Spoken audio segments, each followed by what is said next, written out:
էլի մի քանի տարվա ամենօրյա չարչարանք, էլի մի փոքր համբերություն, համազգային հոգատարություն բանակաշինության գործին,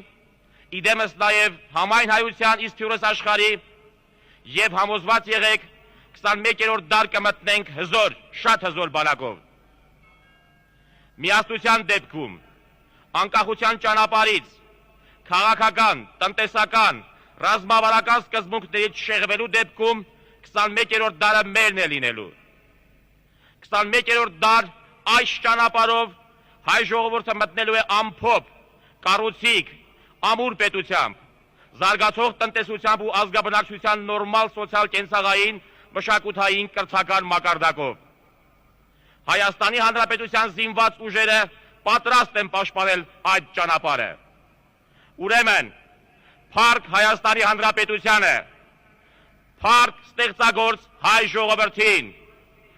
փառք հայոց պանծալի բանակին։